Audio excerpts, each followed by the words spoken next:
You know what I'm noticing? The market is changing, and in a lot of places, that means homes are sitting on the market longer or they're not selling. And a lot of those people are deciding to rent out their properties. We went and looked for a solution to help you when that happens, friends.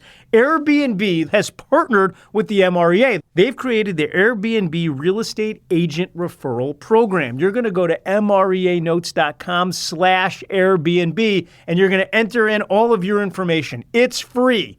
Once you do that, you are going to start receiving access to localized market data that is going to make you the economist of choice for your people. You're going to hear about average rental rates. You're going to hear about average rental time. You're going to find out how long it takes and what you get out of it. Friends, you're going to know more than any other realtor in town, and you can use that information to move closer to your clients.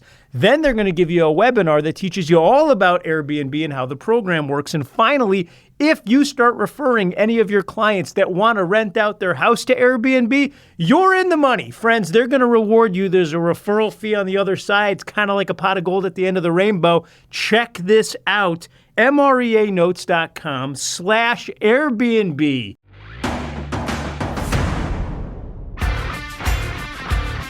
Hey everyone, welcome back to another episode of the Millionaire Real Estate Agent Podcast.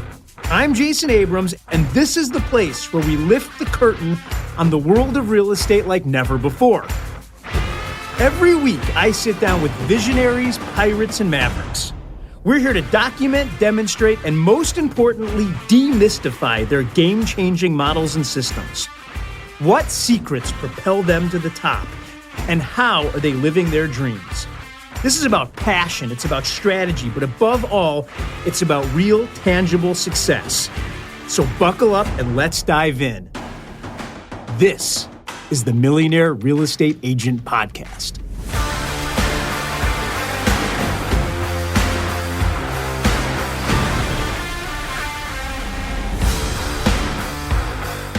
I'm underpaid and I want a raise. Friends, I have heard this plenty of times in my life, and so I went on a search to find a definition of compensation, and here's what it said.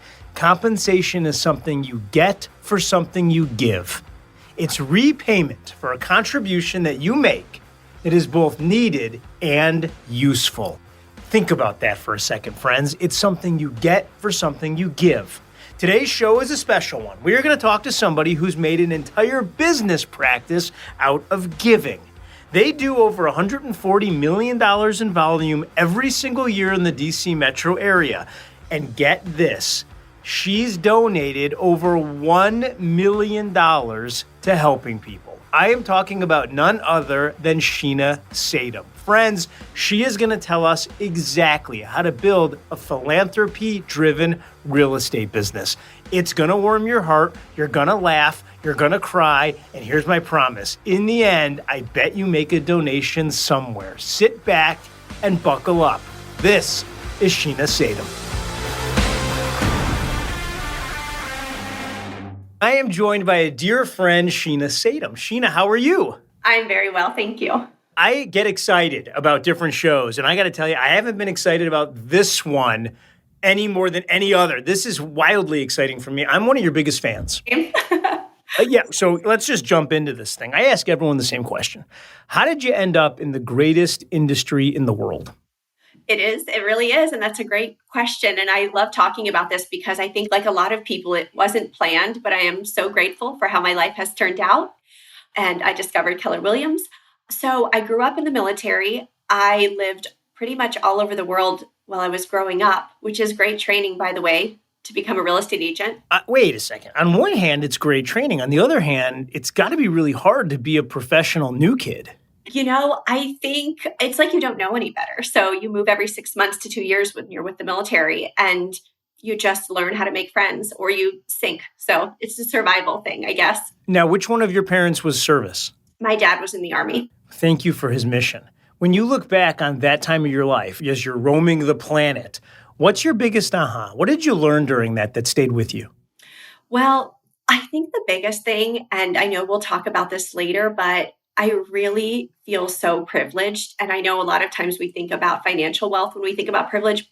I didn't grow up with financial wealth necessarily, but I grew up with a family who was dedicated to giving back and sacrificing. My dad, of course, being in the military, being in the Army for 22 years, and my mom, everywhere she went, she volunteered. She was Volunteer of the Year. She discovered a problem. She was going to solve it. So that really helped shape the person I am today. I love that. Okay, so you're traveling around, you're going through life. Where do you end up having high school?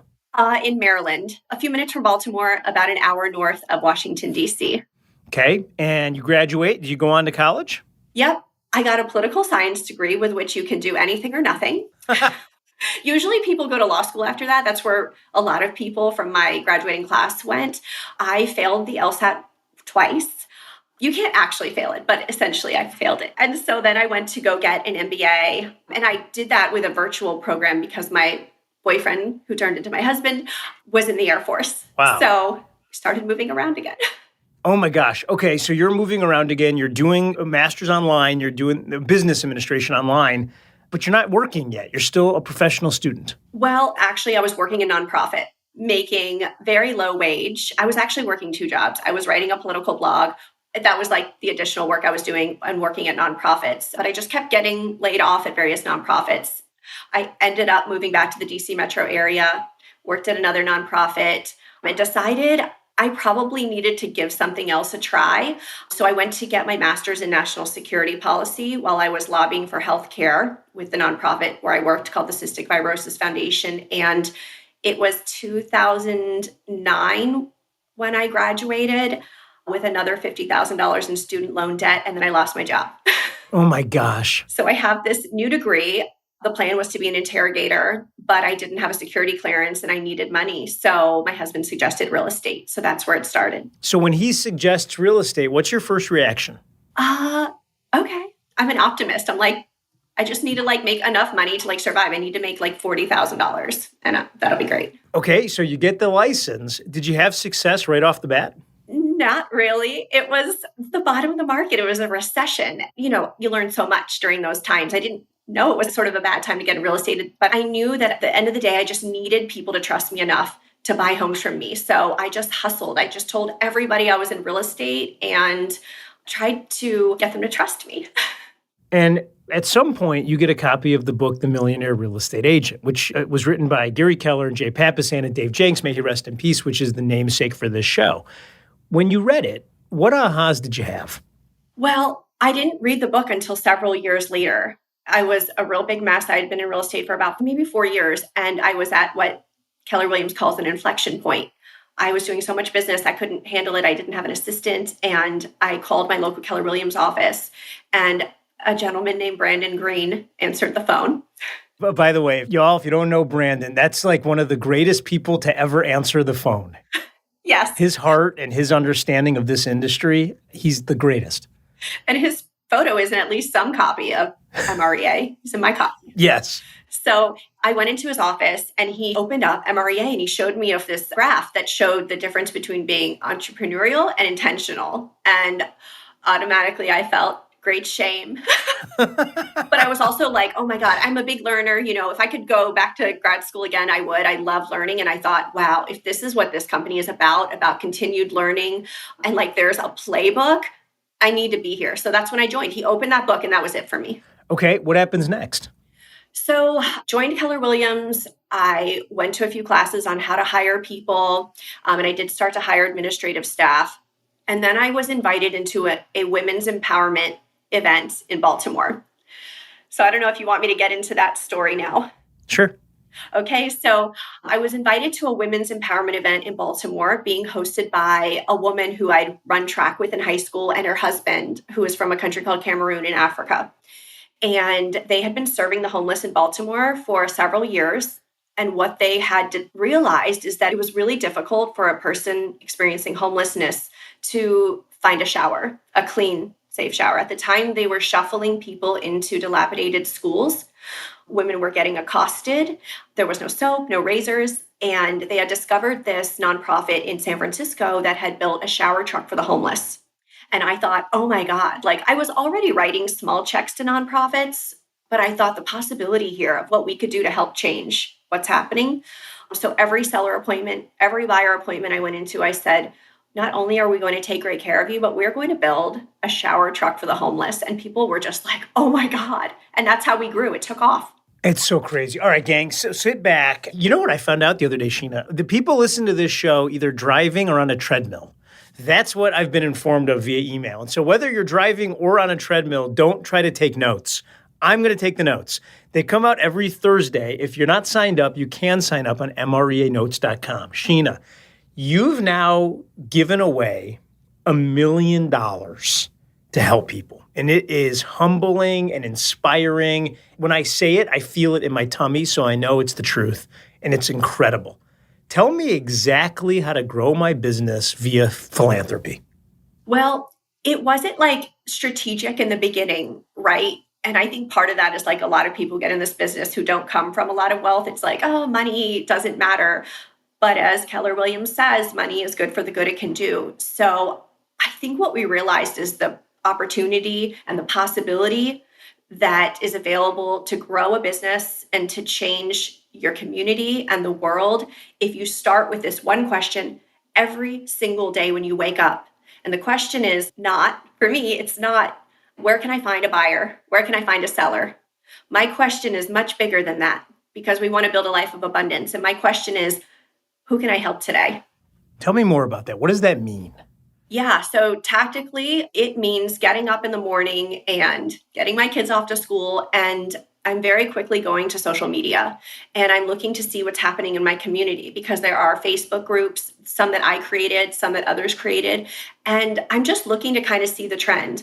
Are more people than I anticipated hungry right now? I'm in the Washington, D.C. area and a lot of people are losing their jobs. So how do we serve those people? So it's really just, especially when you get to a place, well, I guess it wasn't from the beginning, but later on, I now live in a community where I don't see a lot of poverty. I have to push myself out to go see that. If that is the thing you want to change, right? One of the things I learned during COVID was loneliness was a real problem, and that has continued. And so how can I cure loneliness? So I just think, what can I do for my community this week to help get people out of loneliness? And that's what we build events around. That's what we build communications around. We have this event, come out, make some new friends, and that's really it. So you say that's really it. You don't realize, maybe you do, that you're a genius because the question that you're asking is, how do I go better humanity in my community? And I think that's the first step. But then knowing how to take that question and turn it into something actionable and actually pull something off that in the end ends up bringing in real estate commissions is really foggy for people. So let's say tomorrow that I wake up and I'm going to stick with this loneliness idea, that I see this as a need in my community. What do I do next? Okay, great question. So I understand that loneliness is an issue, particularly with women, let's just say in my community. And so I think, how can we get people out of their houses and into places where they are going to meet people and start to build relationships? Well, the first thing you kind of need to think about is, what is keeping them in there? Because we can have an event, but the communication has to be effective. And so one of the things that I've learned over time is we have to be very clear in our communication about what this service or gift is for the community. So when we post on social media or we reach out to our network, we're going to say something like, we are having a speed friending event, a speed friending event. So it's like those dating events, except it's to meet your next friend or friends. So we're having this event. If you don't know anybody, that's okay. You know me. Here's a picture of me. So I'll be your friend. I'll sit next to you. So you have to make people feel safe. You have to give them clarity on what they should expect. Once they sign up, they still may not be committed. So we're going to keep following up. Hey, I checked out your Facebook. I know that, you're into these things. I cannot wait to meet you in person. And then they show up. And it's not a transactional experience, right? And we talk about that all the time. We're trying to create an experience of hospitality, which means we're not just making sure that they are checked in well, we're making sure that they feel so good, that there's a human connection when they come in the door. Hi, oh my gosh, you're here. I'm so excited. They come in and we set up the event and I sit down and actually meet all of these people. And we pretty quickly go into kind of deeper conversations about what's going on in their lives because we've already kind of built that up in the beginning. So, and then we let everyone congregate at the end And we've gotten all of their contact information so we can stay in touch. We can send them our marketing. Where do you do an event like this?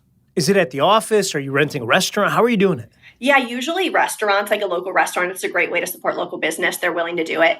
I'm hearing this. And by the way, friends, y'all can't see it because it's a podcast show. But when she smiled at me and said, "Hi, I'm so glad you're here," I lit up. I smiled like a Christmas tree. I fell right into it. So I'm telling you, you would light up too. Are you surprised, or were you surprised of the number of people that came out for a loneliness event like this? Speed dating for friends. Was that a shock to you? That was a shock to me. What was more shocking is people afterwards saying things like, "You saved my life."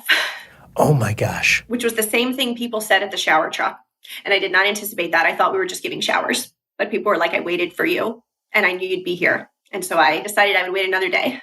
What do you make of that, Sheena? I think it's an incredible reminder that we as real estate agents have networks and we should be leveraging them for good. And we will build limitless businesses, because when you start out with this question of who can I help today, it can be very, very simple, right? And you go online and tell people what you did. A lot of people get a little nervous about that. I don't want to show off. Well, let me tell you how much you're missing out on by not telling people. You're missing out on inspiring people. You're missing out on people writing and saying, "God, I want to do that," and bringing them with you and just building something a lot bigger. If you say, "I want to find buyers and sellers today," it's a little bit more narrow, right? If you go out and see who I can help today, you're starting to build a community, a loving community with compassion, and people will remember that. And when it comes time for them to buy or sell a house, they are much more likely to remember you. And honestly, you've earned it. I love this, by the way. So when someone comes to one of these events and they speed friend and they make a couple of buddies, how do I know, number one, that you're even in the real estate business and not just some angel that came to earth to help introduce me? And then number two, what's the follow-up look like? Yeah, great questions. So how do they know I'm in real estate?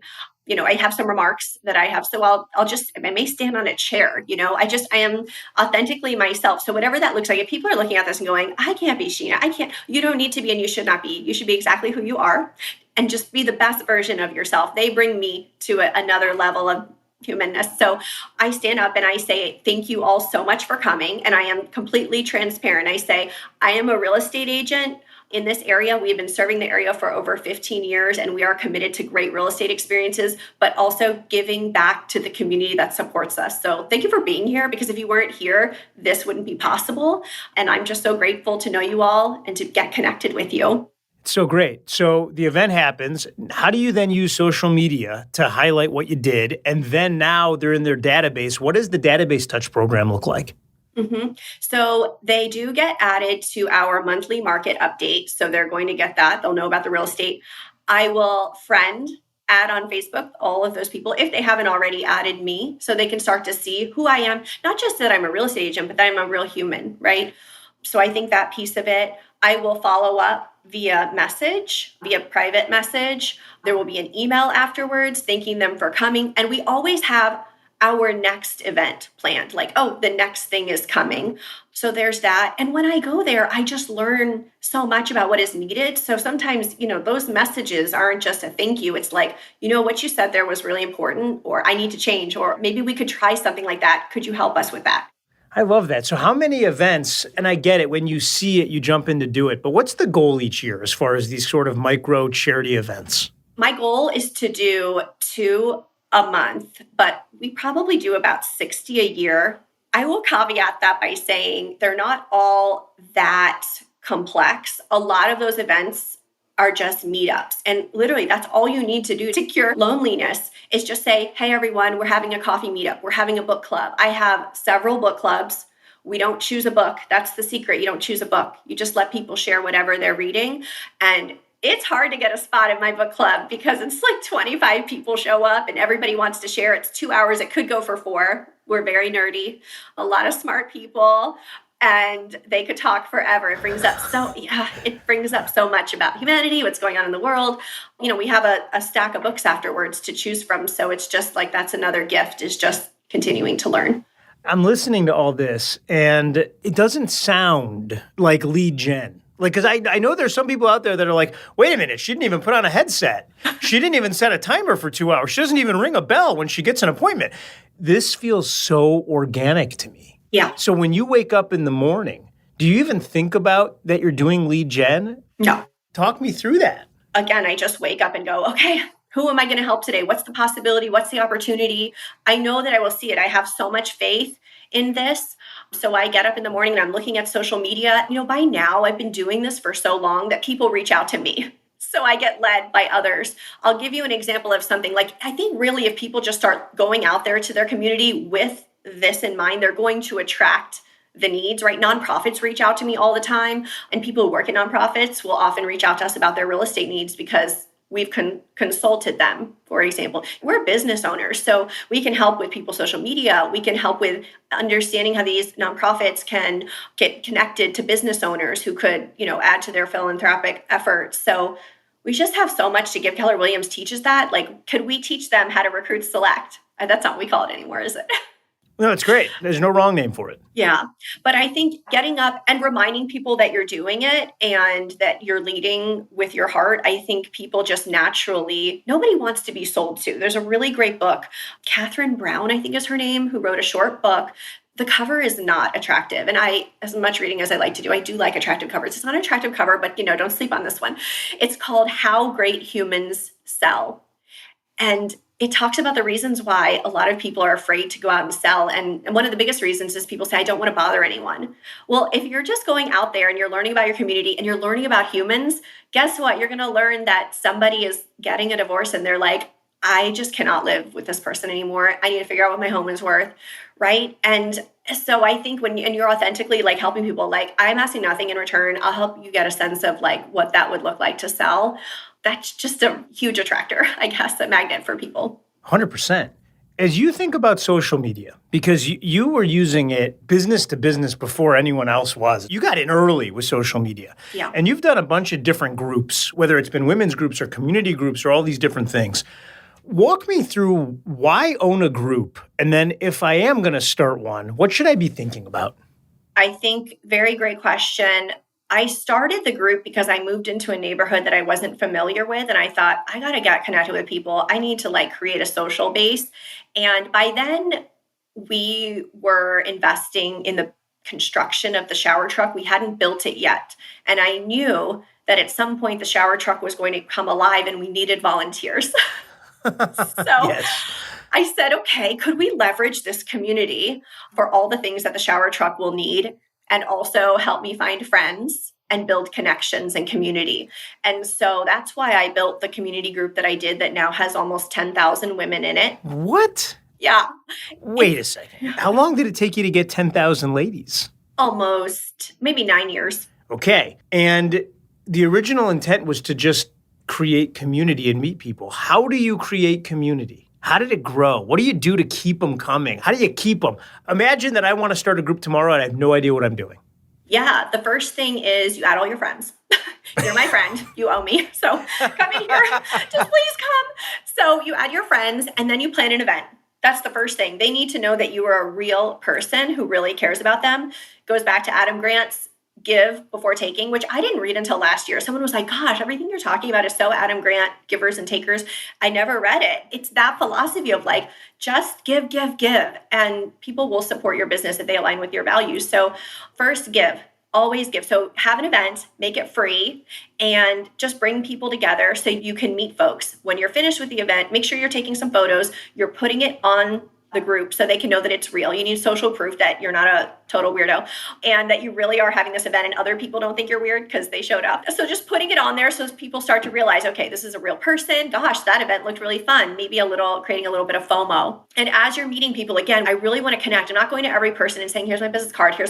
I don't talk about real estate unless they bring it up. What do you do for work? Then obviously I'm going to bring up real estate. And in those events, I will learn what people need. And they'll say, you know what would be great to have this? They'll start that from the beginning. So one of the things was I learned that there was no book club and I love to read. I think really focusing on what you like to do too can make things easier. So starting that book club, all those events, people sign up through on Eventbrite. So that's how we capture contact information. So we have these events, social proof that this is happening. And I am frequently going inside my Facebook group and I'm doing like a live video. And if you're like, it's too much work, just put sunglasses on if you look gross. Like I do all the time. Like I never look like this. I went and got my hair done for you, Jason. Like you look fantastic always, by the way, when we meet. Well, I don't even know how to brush my hair. So I went and handled this. And so when I go on, I don't usually look like this. I am my authentic self. And I think people appreciate that. So yeah, looking for the needs that are there and creating something and just doing exactly what you said you're going to do. And that's really it. You're just rinse and repeat. I can tell you one thing I recently did that I feel like everybody should copy. Yes. So some people are kind of making decisions about where they're going to shop based on values, whatever those may be. And so I thought, gosh, well, if you're not going to go to the store, how are you going to get things? I started to think, how can I help people get the things that they need? And so I thought, there are these Facebook groups. Are you familiar with the Buy Nothing Facebook groups? No, what is that movement? They're pretty much everywhere now. And it goes by neighborhood. And it's basically a way to give your stuff away and for people to get free things. So they just put free stuff on there. Anywhere from like having guacamole, like people literally will give stuff like that away.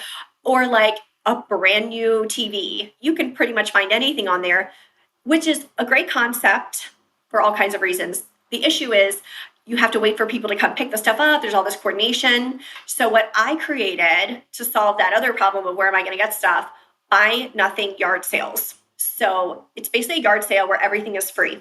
That sounds awesome. How do you do it? So super easy. All you do is create the marketing around it. Hey guys, we're doing a yard sale where everything is going to be free. I am looking for vendors. A vendor is just somebody who has stuff to give away. So these are most likely homeowners in your area, right? So it's these people. We want them to sign up and then everybody else come and shop, come get some free stuff. And so we're just posting this everywhere. I do it at a local elementary school. No, I don't ask for permission because it's public property and we're not selling anything. So, I did get a staff shirt. My assistant was like, do you want me to put your name on it? I'm like, no, if the cops come, I am running. Like, bye. But in reality, like, no one's bothered us so far. I've done it like 5 times. What I have learned from my community, I always learn when I go do these events, is that a lot of people are suffering from food insecurity right now with rising prices. I have also learned that Goodwill is a lot more expensive than it was last year. Wow, that's a big aha. I didn't know that. About 150 community members showed up for our first Buy Nothing yard sale. Every time I do it once a month. It's about that many people and everything is gone in 1 hour. Everything is gone. So for my community, my neighbors, they get to get rid of all their stuff. It's so easy.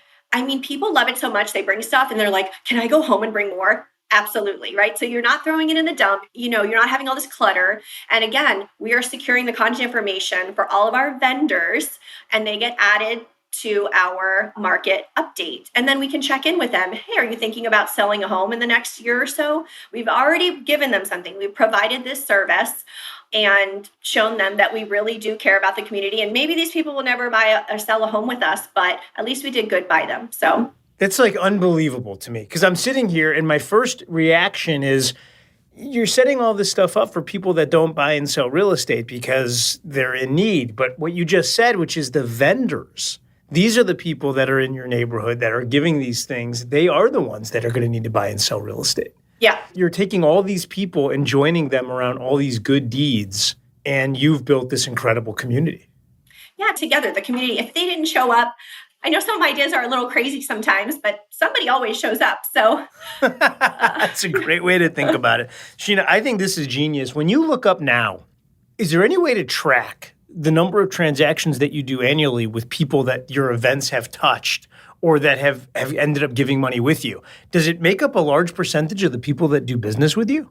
Well, we have sold over 2,000 homes by now, and we've never bought a lead, and we've never made a cold call. So everyone? Yeah, 100%? Yeah, that's exactly right. All right, last question for me. On Facebook, how often are you posting in that group to keep everybody active? And what else are you doing to be the owner of that group? So I have brought in an assistant to post. We now have so many events, so they are posting on a regular basis, all those events. So that is probably happening 3 or 4 times a week. They are posting. I probably get in there with my face, either a picture or I do share about real estate. Hey guys, we have this house available, or this house is off market, or we just sold this. Thank you so much. Or like just recently, our real estate team got an award for supporting an organization that is trying to alleviate homelessness. We've been supporting them for 5 years. And I posted in the group and I said, thank you. And this is our award because we couldn't do this without you. So thank you and congratulations. That sort of thing I'm probably posting once or twice a week. So I would say you're posting at least once a day in that group, and then you're seeing them in person 4 times a month. Brilliant. Sheena, I want to switch gears completely. I want to take you back to ancient Athens, where a philosopher named Epicurus, he built a villa, and that villa had a garden. And he invited all of his best friends over to just talk about life in the garden. Will you join me in my garden? Yes. As you go through all of the people you can help and all of the things that are in need, do you ever wake up and think it's all too big? Meaning, like, everywhere I look, there seems to be a need, and I'm only one person. Does that ever occur to you? Only one time has that ever occurred to me, actually. What made that one time unique? So our real estate team helped build a school for girls in Kenya, in a very rural part of Kenya. And so I went to Kenya in January to go help open the school. And I had the opportunity to go visit a place called Kakuma Refugee Camp, where 200,000 people live in what I would describe as hell on earth. There's just dry earth all around. They're completely dependent on other countries to bring in water and to provide maize. They cannot have any cattle because the local community, that's what they do, and they don't want there to be any war.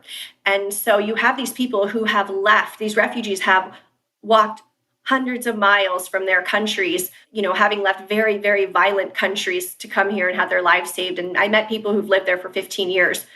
And there's a lot of hopelessness there. And I went, oh my God, I cannot solve this problem. But I had a friend with me who's all about small steps, small solutions. And she said, you know what we can do? What we can do is set up a sewing class for 10 women at a time, where they come and learn how to sew, and they can make things and they can sell them. And so that's what we did. For a few $1,000s, we have begun to make a change in this place where I thought there was no hope.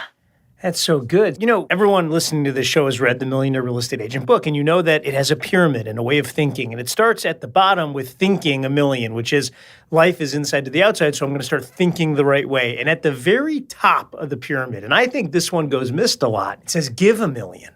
And there's so few people that do. Sheena, as you stand on the precipice of giving $1 million, what's in front of you? What's next? That is a great question I have not answered yet. But Jay Papasan told me just sit in peace, sit in quiet, stop moving so much, which I thought was a great answer, and just wait for these things to arrive. I honestly don't know. And by the way, thanks to Keller Williams and MREA, I never would have thought like that ought to be a goal if it weren't for you all. So thank you for changing my life in so many ways. It's incredible to me. As you think back on the $1 million that you gave, you just recanted an incredible story about how $2,000 changed. Is there another story that comes to your mind on this journey of giving away $1 million? Yeah. So, I think as we're growing in our leadership, there are a lot of ways that we can learn. We can read books. We can learn from others. For me, it was working with homeless people experiencing homelessness in Baltimore. So what happened was I was down at the shower truck one day volunteering, and I was cleaning one of the showers. That's what you have to do after someone takes a shower. We clean after everyone. So I was cleaning and I heard loud commotion, somebody yelling at somebody else. So I'm like, oh, okay. So I go down and there is one of the clients, this is who we call them, clients who came and was screaming all kinds of terrible language at one of the volunteers. And I was like, my normal high D, I mean, I may not come off as a high D on this, but I am a high D. I was ready to respond in kind. But you know what? I pulled myself down a little. I said, she's just trying to help. And he said something awful back to me and said, if you weren't here, somebody else would be here. And I looked up at this shower truck that I helped build with my logo on it. And I wanted to say to him, oh, actually, this shower truck wouldn't be here if it weren't for me and my friends.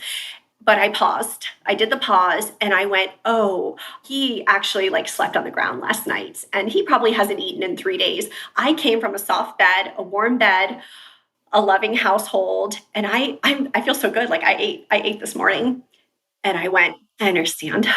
I am so sorry for what you're going through. Can I walk you to your shower? And in that moment, he did, and he came out and he was thrilled. I grew 4 hearts that day. I grew as a person. I think the way I coached my team, everything changed. I think at that moment, the ego, right, came down, and I realized that people, we have no idea, as they say, what people are going through. So I think I try to lead with that every day. And I'm definitely not perfect, but I changed a lot that day. You know what? Gang, you can't tell. I'm tearing up over here. You know why I'm so excited about this, Sheena? I am excited because I think that in the end, if there is any sort of judgment that happens, I'm going to get extra points for just knowing you. Because I'm walking in there, and the first thing I'm saying is I know Sheena Saydam. And I think that's going to help me. I love your heart. I think you're changing the world. And I love the fact that you do it through real estate. So I got one final question for you. Had you not found the greatest industry in the world, do you think you would have been able to make the impact that you're making? No, 100% not. I know exactly where I would be. I would be in a cubicle, making very little money, writing a little check maybe now and then, but absolutely not. But with this business, I am able to leverage all the people I meet through real estate, not only for them to donate, but for them to come and show up for volunteer events. I mean, we couldn't have built the shower truck without this business that we build. We couldn't have built the school. I mean, I have clients who are like, here's $1,000. I have a lot more stories like that of people reaching out saying, of course I did that for this refugee family. I saw you guys do it. And that is I wouldn't have the exposure for this vision without real estate. I mean, it's everything. There it is. Sheena, thank you for your heart and thank you for everything you're doing for the industry. Thank you. You know, they say if you ask the wrong question, you're always going to get the wrong answer. She doesn't wake up in the morning and ask the question, who can I talk to about selling real estate? And by the way, if you do, that's fine, but that wouldn't be authentic to Sheena. She wakes up in the morning and she thinks, who can I help today? Not just in real estate, but in any way possible. And that question has led her to answers all over the world, whether it's volunteering in Africa and building sewing classes, or it's building the shower truck in Baltimore, or it's simply helping people come out of their house to meet others. Imagine that, an event simply to make friends. You know what she stumbled onto? A simple idea that people, given the opportunity to do a good thing, become better people.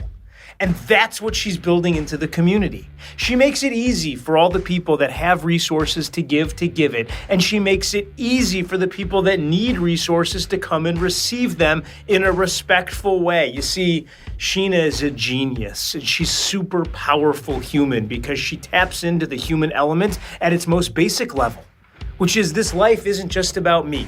It's about everyone who I come in contact with. I read a book recently called The Coffee Bean. And it tells the story simply of a pot of boiling water. And it says that the carrot goes in and it boils for so long that it becomes soft and squishy. And there are people like that. And the egg goes in and it boils and it becomes so hard on the inside that it matches its outside. And there are people like that. But then there's this thing called the coffee bean that goes in. And as it boils, it turns that water into coffee, which is infinitely better than the way that it found it. You see, Sheena's a coffee bean. There's so few of them in the world that are as focused as she is. My hope for you, where's the pot of boiling water that you can be the coffee bean in today? Where can you make a difference? And friends, who can you help today? Go forth and do likewise. Before you go forth and do likewise, wait a second. Earlier, we talked about Airbnb, and I don't want you to forget it. Airbnb has joined the most powerful podcast in the industry to roll out the Airbnb Real Estate Agent Referral Program. Go and sign up. It's free, gang, and you're going to get the localized market data so you can be the economist of choice. When your clients are thinking of putting their home for rent, you'll be able to tell them how much they're going to get, how long it's going to take, and if vacation rentals even make sense for them. Then, if they decide to put their property into the system, you're going to get paid. It's a win-win-win. You can't go wrong. MREAnotes.com/Airbnb. There it is. That wraps another episode. Friends, I don't know what you're taking out of this. I really don't. I'll tell you what I want you to be taking out of it, which is these are the people that are having tremendously big lives. And the reason it's happening is because they're setting up the models and systems to do just that. Gary Keller told me that leadership is teaching people how to think so that they do the things they need to do when they need to do them, so that ultimately they get the things they want when they want to have them. And that's what I want for you. You're all leaders, but it begins with leading ourselves. If you're enjoying this podcast, I want you to click the subscribe button anywhere that you get your podcasts. We want to be the voice in your head every single week. And every week we're dropping new content. We also send out a newsletter at the conclusion of every show to make sure that you get the highest points and the models and systems that were discussed. So if you want to sign up, I need your name and your email address. Head over to the millionaireagentpodcast.com. millionaireagentpodcast.com. Enter your name and your email address, and every week that newsletter will be in your box. Friends, you just went on a journey. I hope that what happens between now and the next time we meet is absolutely wonderful for you. Thanks for listening. I'll see you next week. This podcast is for general informational purposes only. The views, thoughts, and opinions of the guest represent those of the guest and not Keller Williams Realty LLC and its affiliates, and should not be construed as financial, economic, legal, tax, or other advice. This podcast is provided without any warranty or guarantee of its accuracy, completeness, timeliness, or results from using the information.